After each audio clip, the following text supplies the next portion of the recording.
La fête du travail à Tabo, une initiative du préfet du département, Florentin Assamoah. Il est également important de rappeler que le 1er mai, jour férié, est avant tout la fête des travailleurs et non du travail. Dans le but d'exprimer notre solidarité à l'égard de tous ceux qui œuvrent pour le développement de la Côte d'Ivoire en général et du département de Tabo en particulier. Au nom des travailleurs du secteur public, Dominique Kwame Dongo a dénoncé la dégradation du pouvoir d'achat des travailleurs ainsi que l'insécurité dont sont victimes les travailleurs. Pour sa part, le préfet du département de Tabo a rappelé que cette fête doit être une journée de revendication et de solidarité. L'autorité préfectorale a donc exprimé sa solidarité à l'égard de tous ceux qui œuvrent pour le développement de Tabo.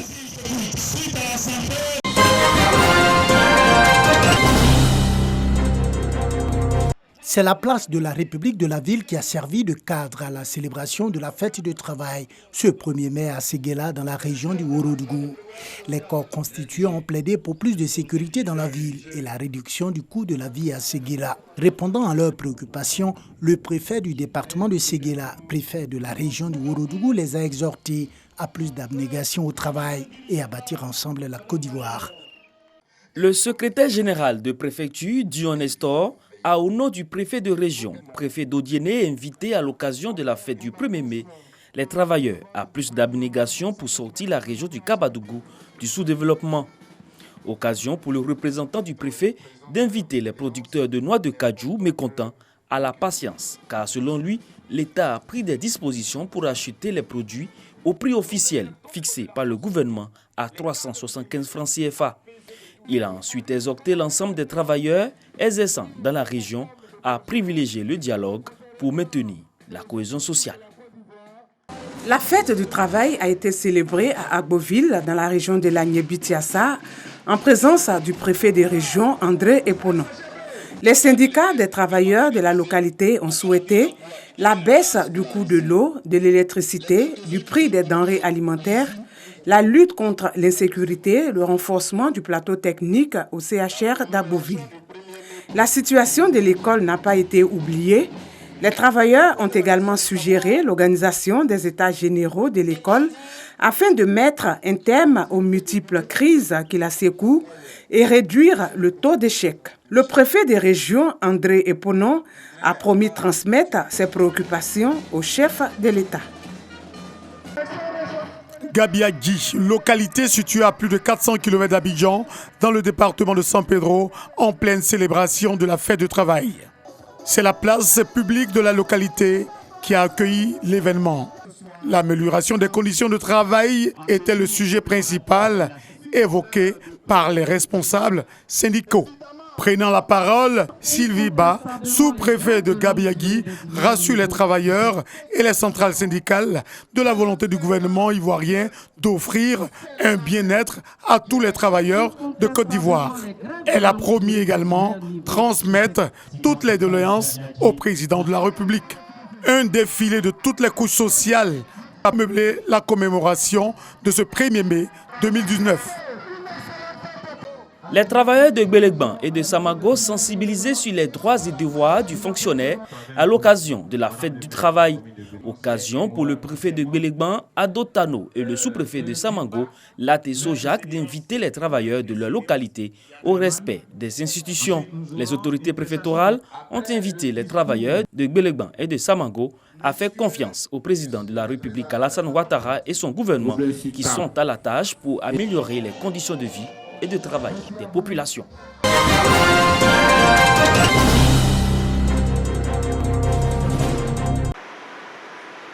Des travailleurs à la tâche. Des hommes et des femmes qui chaque jour assurent leur part de labeur pour la prospérité de leur organisation. Ils sont actifs toute l'année. Et pour eux, le 1er mai dans toute sa symbolique est porteur d'espérance. Beaucoup reste encore à faire et nous espérions que avec cette fête de 2019, notre employeur puisse faire mieux que ce qu'il a l'habitude de faire chaque année. 1er mai, fête du travail. La ville d'Aboisseau, chef-lieu de la région du Sud Komoué, est sous le pouvoir des travailleurs, des salariés de tous les milieux professionnels. et travailleurs du secteur informel se sont donné rendez-vous place Elenga Eke. Devant le préfet d'Aboasso, les responsables syndicaux ont exprimé les attentes des travailleurs. Il y a encore des entreprises qui sont accords au SMAC, qui refusent d'appliquer le SMIC aux travailleurs. Et même les 8%, les 12% que le gouvernement a décidé de rajouter depuis 2015 sur les salaires des travailleurs. Je pense qu'il serait plus juste de dire c'est d'augmenter le SMAC, mais jusqu'à ce que le SMAC rejoigne le SMIC, si on le fait, ça risque d'être répercuté sur les produits qui seront issus de ces entreprises. Et ça va contribuer à la cherté de la vie. Employeurs et salariés, dans des rapports parfois tendus, sur les questions de leurs droits et obligations respectifs, au point d'en arriver à la grève ou devant les tribunaux. Et si nombreuses entreprises à Aboasso refusent cette option, leurs responsables n'ignorent pas qu'ils doivent se soumettre à la législation en vigueur. C'est la régulation et la législation du travail qu'il faut respecter. Et chose qui n'est pas toujours évidente dans la zone d'Aboasso. Et nous sommes au travail. En 6 mois, nous devons faire 77 contrôles. Et je suis sûr que bientôt, les choses vont rentrer dans l'ordre. Les employeurs ne nient pas l'existence des problèmes relevés par les salariés. Les partenaires sociaux multiplient les rencontres sur fond de dialogue social pour toujours trouver des compromis et maintenir un bon climat social. À chaque employeur, sa politique managériale. Nous avons une politique d'incitation des travailleurs au rendement, c'est-à-dire nous avons institué un bonus annuel qui permet aux travailleurs de participer aux résultats de l'entreprise. Ce que nous essayons de faire, c'est d'avoir un dialogue permanent avec les délégués. Régulièrement, chaque mois, nous avons une réunion ordinaire avec les délégués qui ont un local, qui ont tout ce qu'il faut, accès informatique pour pouvoir véritablement mener librement leurs actions syndicales comme leurs actions de délégués. Nous aurons un climat social très apaisé et la productivité va s'en suivre et l'épanouissement social, évidemment, des travailleurs va s'en suivre. Ce 1er mai, les travailleurs d'Aboasso ont appelé leurs employeurs à leurs responsabilités et surtout revendiquer leurs droits à la lumière du Code du travail.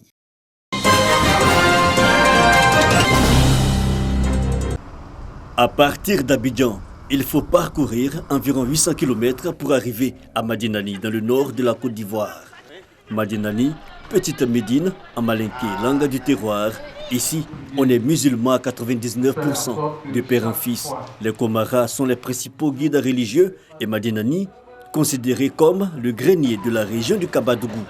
Ce chef-lieu de département est la zone de production par excellence de la noix de cajou. On y produit aussi de l'arachide, de la mangue, du coton et de l'igname. Pour faciliter l'écoulement de ces produits, un marché hebdomadaire s'ouvre tous les jeudis. Ce marché est fréquenté par des commerçants venus des différentes localités du pays et au-delà des frontières ivoiriennes. S'il pleut, on ne peut pas s'asseoir dans le marché. S'il y a le soleil, on ne peut pas s'asseoir. Je ne sais pas comment on va faire. Il faut que le marché n'est pas devenu propre. Madinani a souffert de son enclavement. La ville a vécu pendant longtemps dans une léthargie en raison de ses voies d'accès impraticables. Il faut 7 heures de route pour parcourir les 53 km qui séparent Madinani et Bundiali. Autant pour les 80 km qui conduisent à Odiéné. Les usagers de ces routes n'en gardent pas de bons souvenirs. Nous avons souffert beaucoup ici. Quand tu es en ville, souvent c'est difficile même pour ouvrir même la moto. Les populations de Madinani avaient fini par perdre espoir pour le bitumage de l'axe Madinani-Odiéné, moult fois promis, mais dont la réalisation tardait à voir le jour. Le 31 mars 2016, l'espoir renaît. Ce jour-là, Daniel Kablan-Duncan, alors Premier ministre, donnait le premier coup de pioche à des travaux de bitumage du tronçon Odiéné-Bundiali via Madinani. Les Madinaniquais peuvent rêver d'un développement grâce à la route, d'autant plus que Madinani vit au rythme des travaux, lesquels ont permis de créer aujourd'hui des emplois directs et indirects et l'afflux de populations venues de toutes les contrées. Population, cadres et autorités locales y entretiennent les prémices d'un boom économique dans cette localité avec une montée en puissance de nouvelles bâtisses visibles dans les quartiers nés de l'extension de la commune. Pour l'instant, les ordures, plus ou moins, nous ne les apercevons pas trop dans la rue. Ça veut dire que quelque chose est déjà fait à ce niveau. Comme c'est une nouvelle équipe qui vient de monter, nous espérons que les choses vont progressivement évoluer.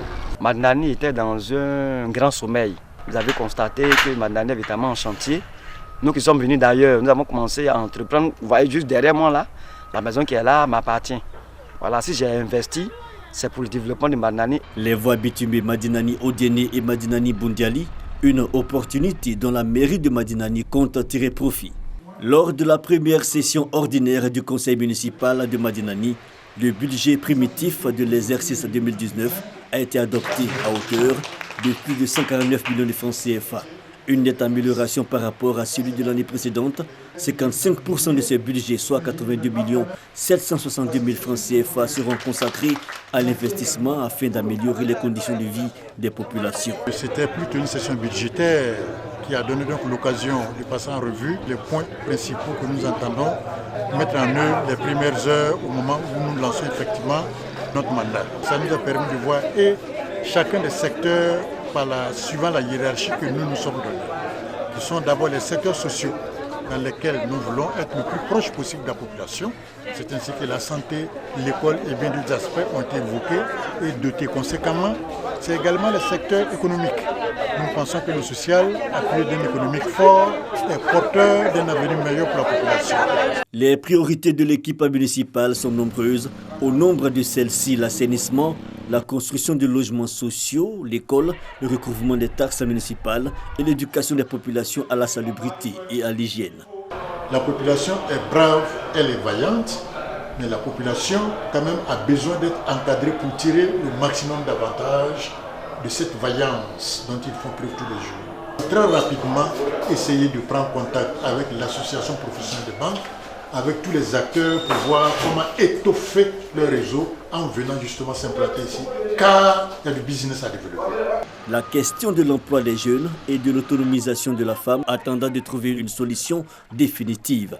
Le maire de Madinani, Fani Siaka, et le conseil municipal ont mis un point d'honneur à développer des projets d'envergure, l'élevage, la pêche et le maraîcher à Madinani, un moyen de lutte contre la pauvreté et une réponse à l'employabilité des jeunes dans la ville de Madinani, érigée en commune en 1985. La Moli, localité de la sous-préfecture de Tiédjo, est située à 23 km de Tanda. Les filles et fils de cette localité se sont réunis pour parler de développement et de cohésion sociale. À l'ordre du jour, le problème d'eau potable, le manque d'infrastructures routières, scolaires et sanitaires. Pour permettre à Tanda d'amorcer son développement, la jeunesse a été invitée à cultiver l'esprit d'entrepreneuriat. Alex Yao, fils de Tanda, a à cette occasion offert des vivres et non-vivres à l'orphelinat de Tanda. Un tricycle à la jeunesse, une somme de 2 500 000 francs pour l'achèvement d'un bâtiment à l'hôpital et un fonds de commerce aux femmes. Des dons ont été également faits aux religieux.